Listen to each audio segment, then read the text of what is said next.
This is She Creates Business, a podcast for wedding pros. Your host, Kinsey Roberts, interviews incredible women in the wedding industry who are making their mark and creating success on their terms. Join the conversation.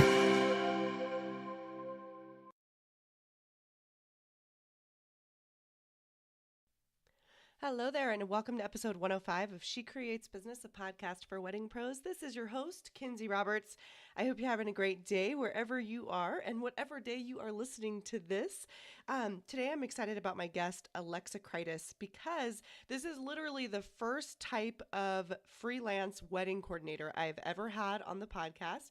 To be honest with you, before I was introduced to Alexa, I had no idea that was even a job, but she's literally created the job that she wants in the industry. And in this episode, we go in and we do a deep dive into all the hows and the whys.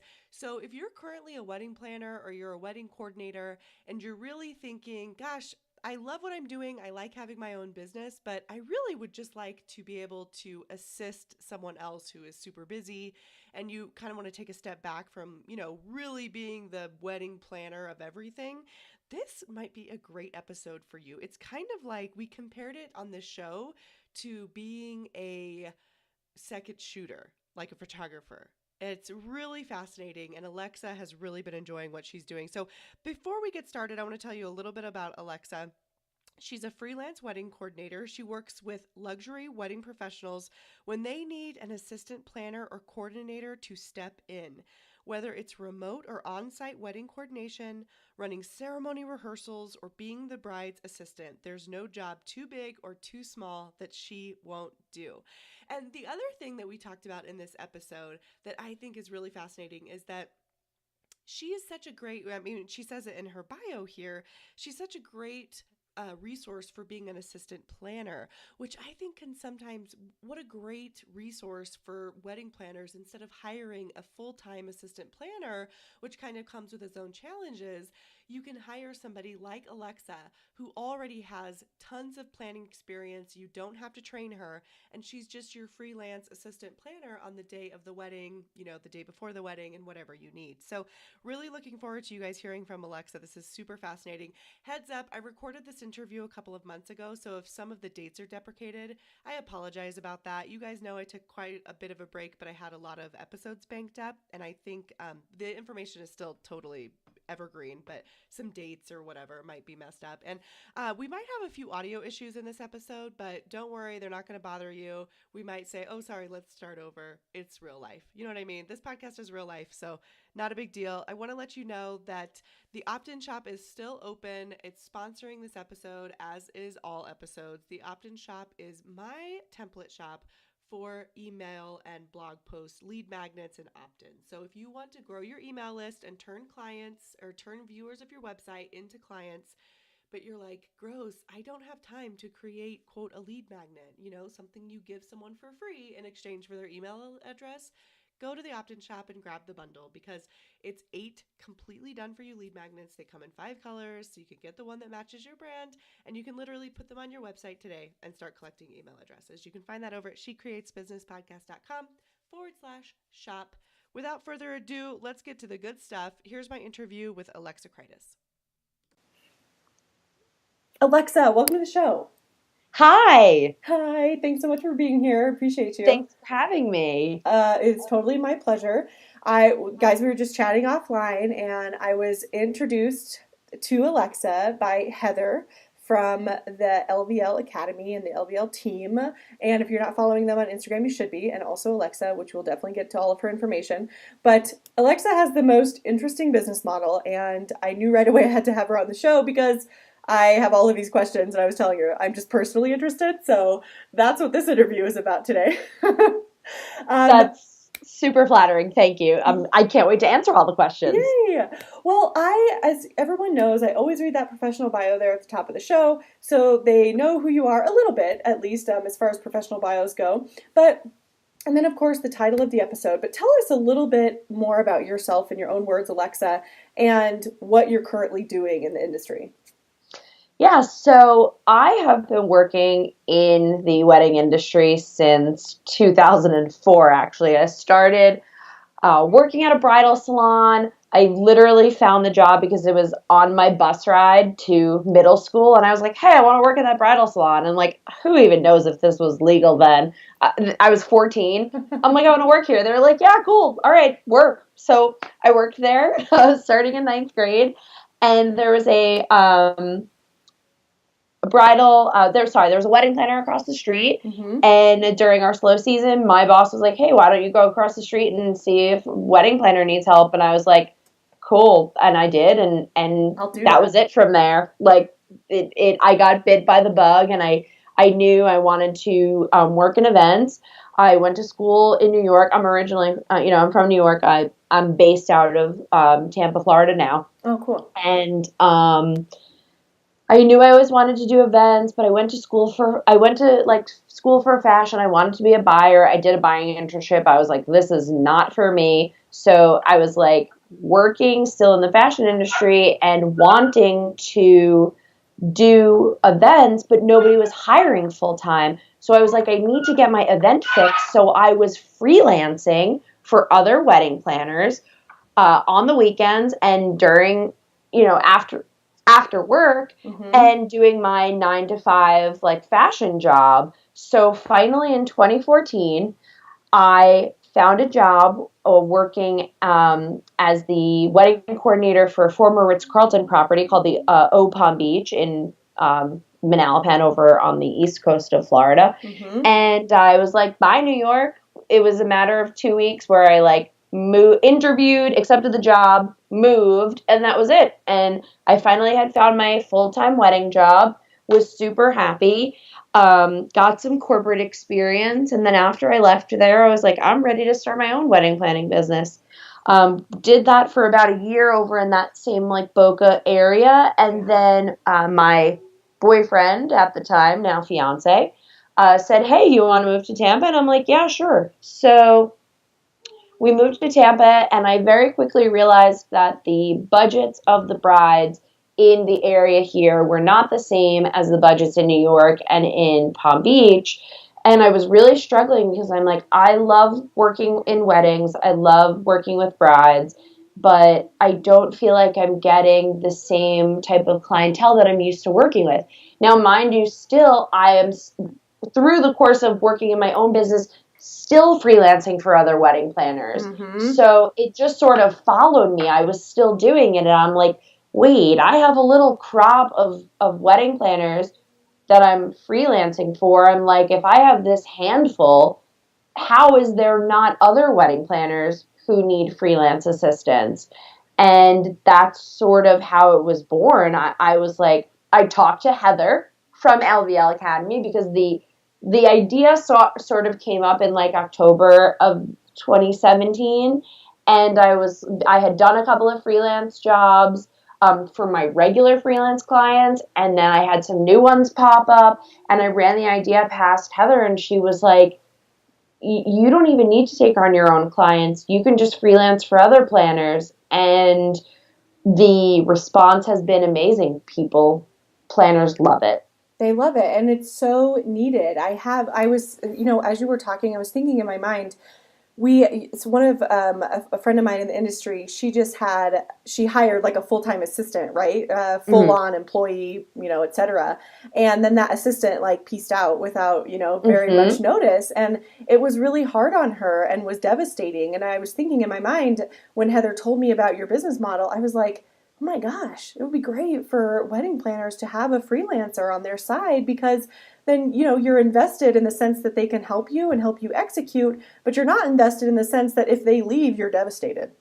Exactly. Oh Exactly. So tell everyone what you're doing. So when we're saying you're freelancing for wedding planners, let's tell them what you're doing. What exactly does that mean?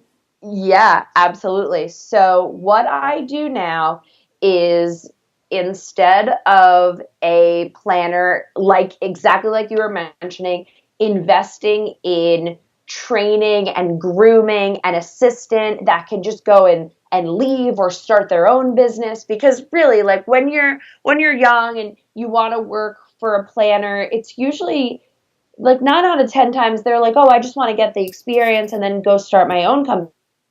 company, not a lot of them are going to say, hey, I want to be an assistant for the rest of my life. So what's great about what I do is I am a freelance wedding coordinator. So planners can hire me for the day of the wedding, the day before the wedding, if they have a rehearsal dinner, if they have a brunch the day before, and I will do anything. I will do transportation scheduling, being the bride's assistant, setup, tear down, check-in, stuffing goodie bags, like whatever sort of task that they need extra hands for, I will do it. I always say there is no job too big or small that I won't do. So I will do something as small as like checking in guests or helping them find their seats to and I'll explain a little bit more about how I, my rates and how I price things out. Awesome. So like that'd be being great. another like hand, or if let's say a planner decides that she wants to take on a second wedding for the weekend and have me be like a lead coordinator, I can do that as well. So anything, and then anything in between there. Okay, so how are you? Okay, I have 1,000 questions. I want to make sure I get to all of these. All right, so my first question is this. I definitely want to get into like your structure as far as, and share as much or as little as you want. That's, I totally understand. But I would love to get into your structure in just a second. But I have a question. How are you, oh my gosh, what was I about to ask? This is important. Well, okay, I'll come back to it because I totally just missed that train. Tell me about your structure then. I remember what I was going to ask. How do wedding planners introduce you to their couples? Like, how do they, you know what I mean? Since they're the ones being hired and you're a freelancer, how does that work? I'm sure it's different, but in general, what do they say? Like, this is my assistant Alexa, or this is a freelancer. I might not be there at your rehearsal. You know what I mean? Yeah, and it totally depends on the client. Okay. Some of them are... And when I say the client, my clients are the planners. So exactly. I'll differentiate the two when I say client because it can mean different things. So the planners it's whatever they feel comfortable with. So for example, I have a potential client that I'm working with that it is the second wedding for the weekend that she's double booked herself, and her normal coordinators or assistants that she works with so happen to be like already booked that weekend. So the way that she's been interviewing me is I had a FaceTime with the bride. So what we're doing now is I'm waiting to hear from her, like if it was a good fit and if she wants to move forward. So that's one way to do it, is that and that wedding's in October. So that's one way where we'll have a FaceTime and they'll introduce me to the client beforehand and see if like it's a good fit. Some of the other ones, I like my planner clients that use me all the time. I just show up on the day of and they're like, hey, this is Alexa. She's part of our team. Ah, brilliant. Okay. So it sounds like you're really mostly doing stuff closer to the wedding date, but am I wrong about that? Do you also do things, let's say it's like a full planning client, they're they're engaged for 12 months, the wedding is 12 months out. Do you help kind of do that legwork for the planner? Or are you like, I'm your girl for, the weekend? My bread and butter right now is I'm your girl for execution for the weekend. That makes total sense. As this business sort of ebbs and flows, and also too, I don't know anyone else who's doing this. So I don't either. I have no benchmark. I am just sort of like, however it's going, I'm just sort of like going with the flow and figuring it out as it's happening and how opportunities are coming up and what planners' needs and wants are. So I'm super flexible in that this is a totally new concept, I think, for the industry, which makes me super excited. Sorry, I'm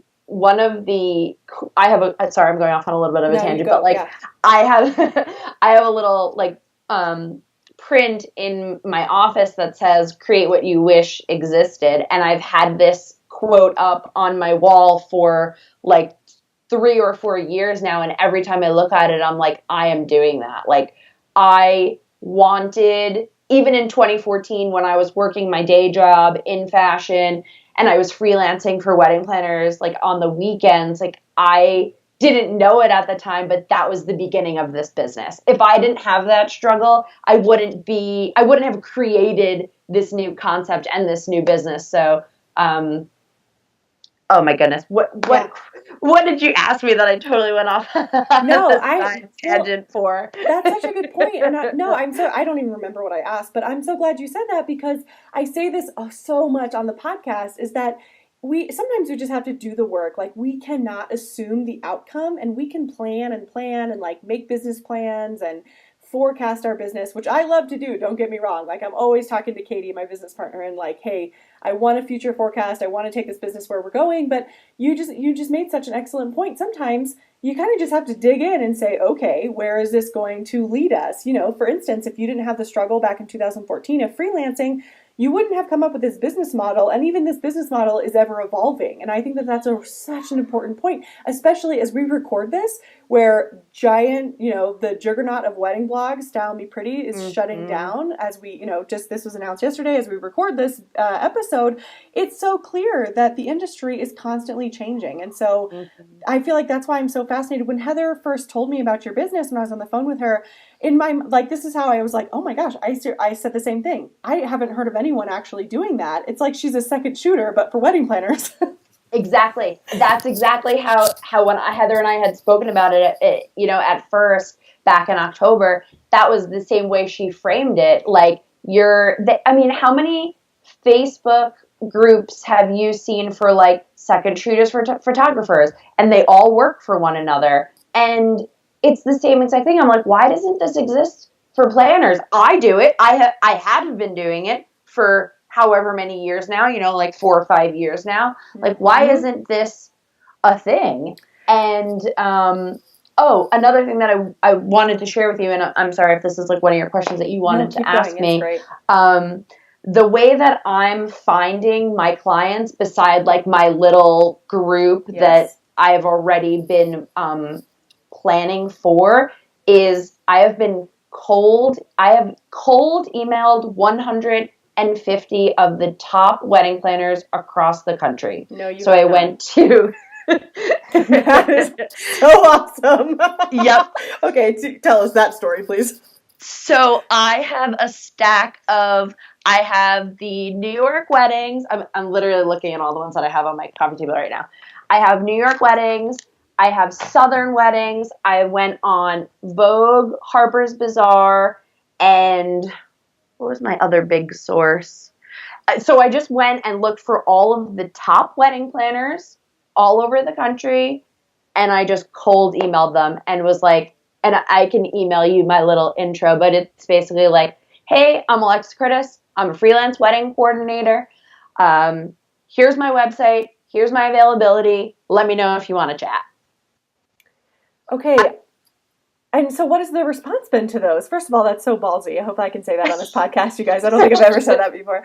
And you're welcome. I'm just kidding. But I mean, that's big. It's hard to do that. It's hard to put yourself out there. What made you even think to do something like that? That's how I first got into freelancing. I took a magazine this is when I was living on Long Island. I took a magazine. I looked through all of the ads that I liked. I looked at their website, and I did the same thing on this sweep. The same process. Like, looked at their website, read their bio. If I felt like I would click with them, if I liked their business, if I saw their work and I felt like it vibed with my style, I emailed them, and the response has been amazing. It has been like so great. Do you find that, okay, so you said, I actually have a quick question about that, like another follow-up question.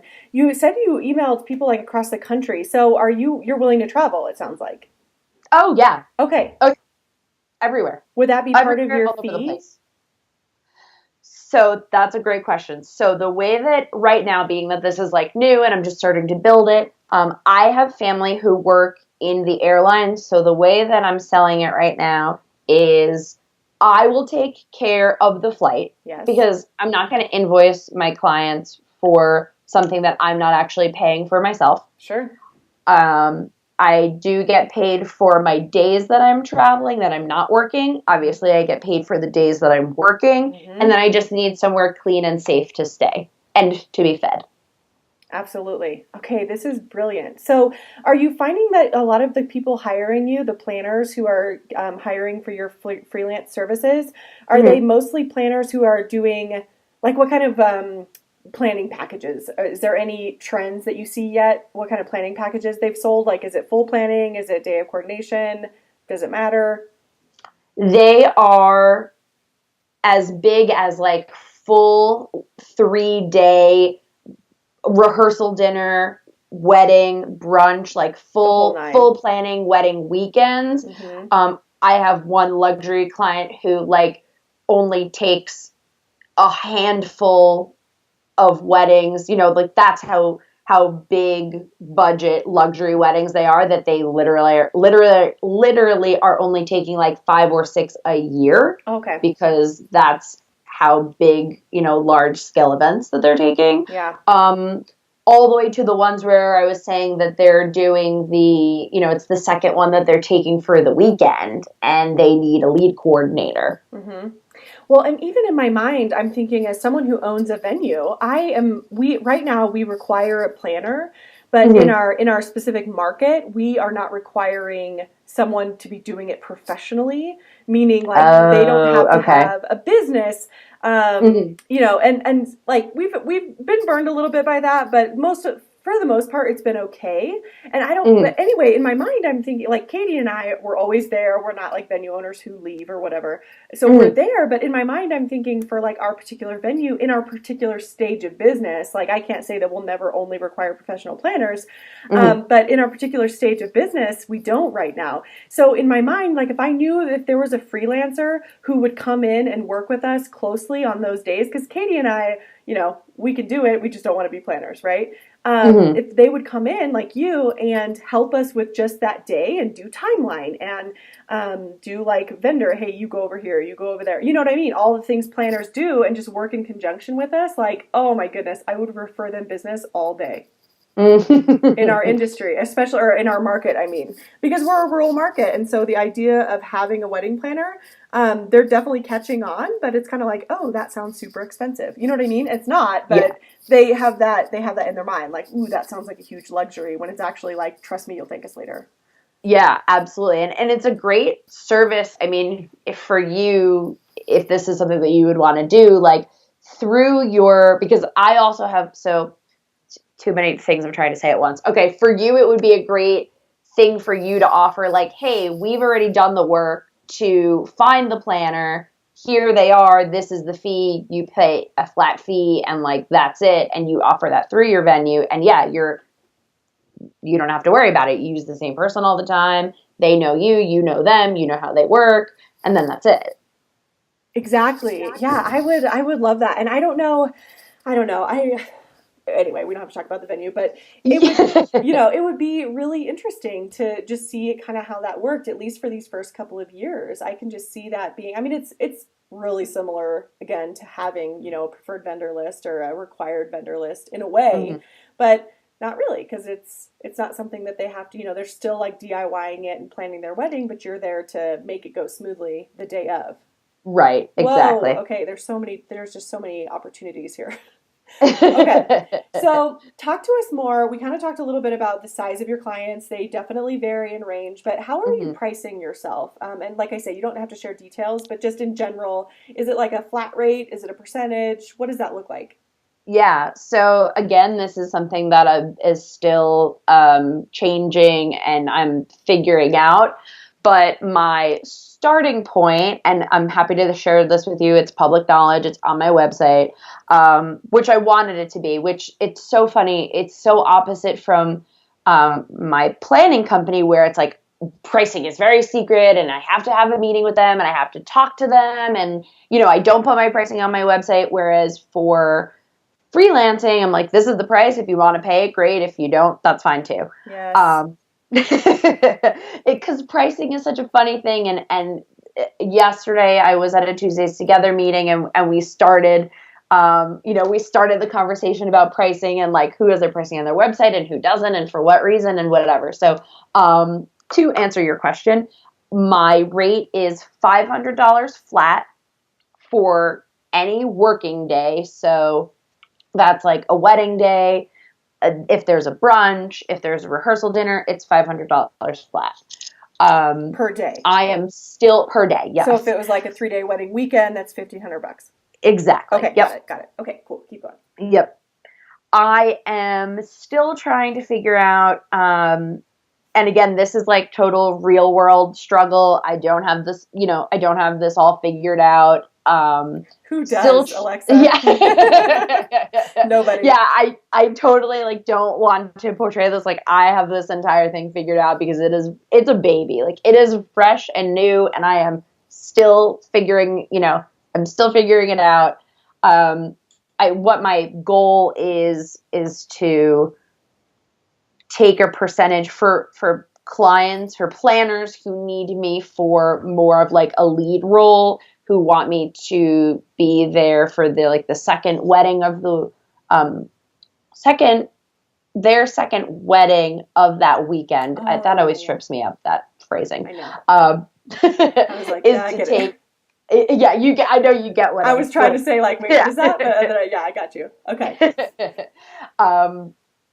That I think is going to end up being some percentage of the overall, like whatever the client, whatever the planner is charging the client, that fee, I'm going to take a percentage of that. So that part I'm still figuring out. But at the very minimum, $500 flat for the day. Okay. And are you finding that how much traveling have you done so far? Like, I know it's still a fresh baby, which is so funny. I was laughing when you said that. But are you finding that you're doing a lot of business locally so far, or what is like 2018 look like right now, I guess? Yeah. So far this year, I have done one locally, which is nice. I didn't have to drive. It was just like a short drive, I'm based out of Tampa and the event was up in Palm Harbor. So like a 40-minute drive or so. Nice.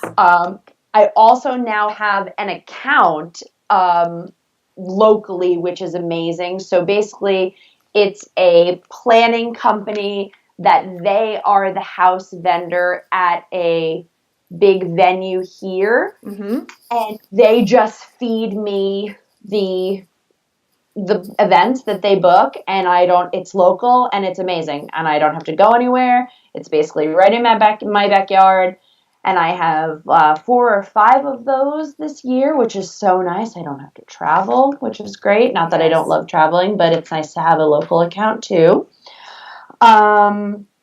I'm headed to Naples, which is about 2 hours south of me here in Tampa. Oh, pretty. And then I'm headed to New York the end of May. So New York. I have a bunch of New York. So since I'm from New York, I have strong ties there. So I'm headed to New York a bunch. I'm headed to Sea Island, Georgia in September. I'm going to San Francisco in November. So I'm all over the place. You really are. You're literally coast to coast. Yeah. Yep.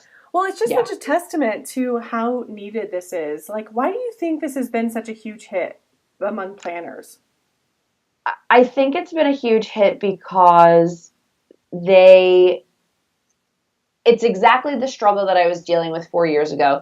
All of the planners that I was freelancing for they couldn't afford to hire me full time, but they still wanted experienced help. They wanted somebody who was more than an intern. Yes.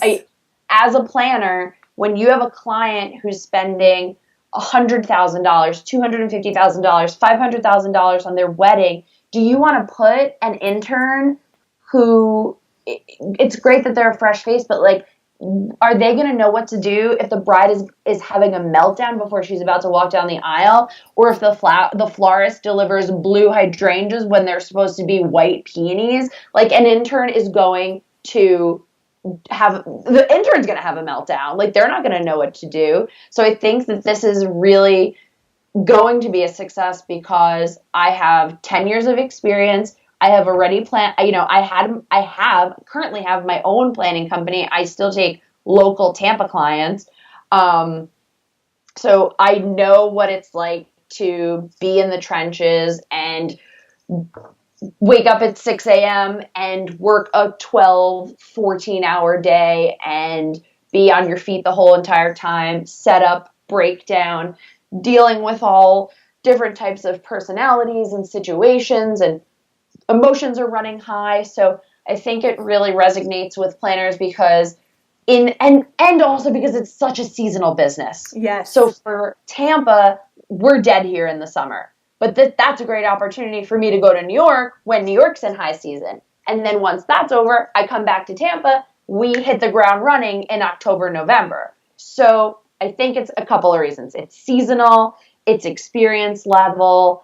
As planners, like, there are times, again, the seasonal thing. So that's probably one of the main reasons too. It's like, you don't want to have somebody on payroll. You just need someone great for those couple of days, and that's it. And it's also too, I think, because planners are flexible. Some planners are flexible with their, like, oh, do I want to take this like $30,000 wedding? Yeah, okay. But do I really want to take, but I also will take $150,000 budget wedding. So I think that's also because there's such an influx of, like, when you need money, you'll take what you can get. But so it's a lot. There's so many different reasons. There is. And I think it's a couple of things that really stood out to me is the hiring someone who's experienced. What a huge, even if that was the only thing, what a huge time, money, like peace of mind saver, right? When you're hiring someone like yourself, you don't have to train them. You know what I mean? I mean, there's so much that goes into hiring an intern. Not that those are bad. Like, interns, we love you. But there's so much that goes into training and on all of the things. And what you said about seasonality, wow, that really hit the nail on the head, because, then the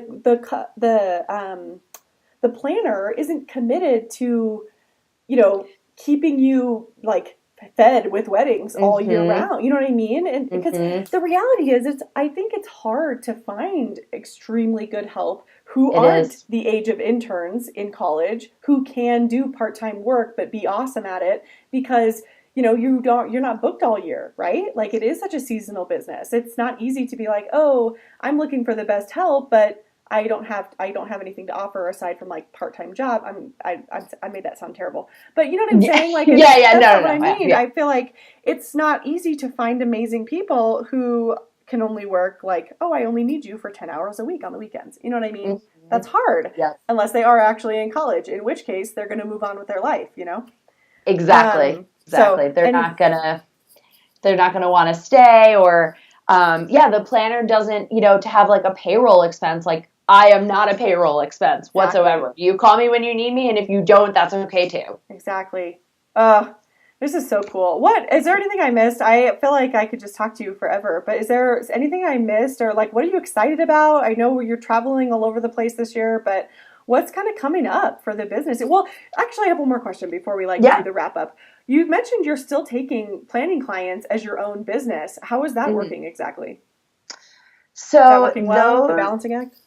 Yeah, definitely balancing act. And that is, so like any business, what you put into it is what you get out of it. Sure. So I never, with my own business, I never like put the money into, Wedding Wire or The Knot, or I never like paid for advertising because I just didn't think it was a good investment for me and the clients that I was trying to attract. So now whatever leads I have coming in are from referrals, are from word of mouth, which I know that they are more qualified leads. So I will take them on as clients because it's worth my time.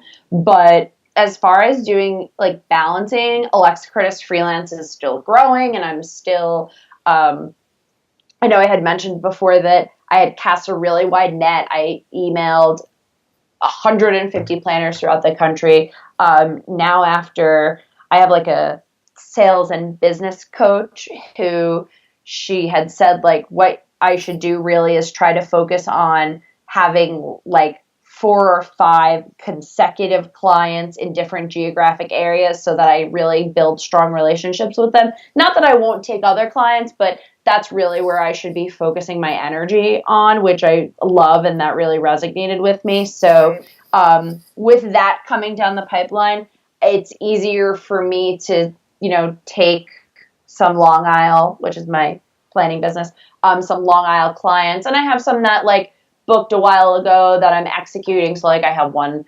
next weekend, I have one the weekend after that.